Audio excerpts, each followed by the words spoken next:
Hi everyone, welcome back to my mini blog. So it's a next day. সকাল সকাল একদম স্নান ধান করে রেডি হয়ে ব্রেকফাস্ট করে আমরা সবাই বেরিয়ে পড়েছিলাম সানি সিঙ্গাপুর। আমরা আসলেই প্রথম করি হলো বাবার দর্শন, তারপরে আমরা চলে যাই হলো শনি মন্দিরে। তো তোমরা দেখতেই পাচ্ছ যে এখানে আমরা সবাই মিলে দাঁড়িয়েছিলাম, সবার মোটামুটি ব্রেকফাস্ট কমপ্লিট হয়ে গেছিলো আর ওয়েট করছিলাম গাড়ির। তো ফাইনালি আমরা সবাই মিলে গাড়িতে উঠে গেছিলাম। আমরা এখানে বড় একটা ট্রাভেলার নিয়েছিলাম, তো যেহেতু আমরা অনেকে ছিলাম বলে বড় ট্রাভেলারটাই আমাদের কমফোর্টেবল ছিল। শিরডিতে যেমন দুপুরবেলায় গরম, ঠিক তেমনটাই রাতে এত ঠান্ডা শান্তি তোমাদেরকে বলে বোঝাতে পারবো না।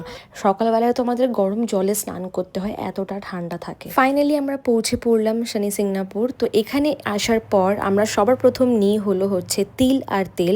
শনি মহারাজকে কিন্তু তিল আর তেলটাই কিন্তু দিতে হয়।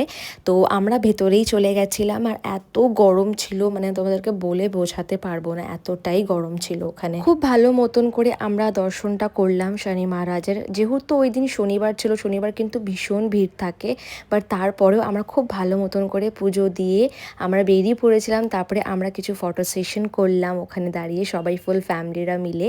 দেন ওখান থেকে বেরিয়ে আমরা চলে গেছিলাম আমাদের ব্যাক টু শিরডি। শিরডি আসার পথে কিন্তু এখানে গন্নে কা জুসের পর দোকান থাকে, আর এটা কিন্তু এখানকার স্পেশালিটি। ওরা এইভাবে কিন্তু আখের রসটা তৈরি করে। দেখতে হয়তো কষ্ট হচ্ছে, বাট এটা কিন্তু এখানকার এরকমই ট্রেডিশন। আখের রস এত ভালো লাগে খেতে, আমরা যতবারই যাই প্রত্যেকবার কিন্তু খাই।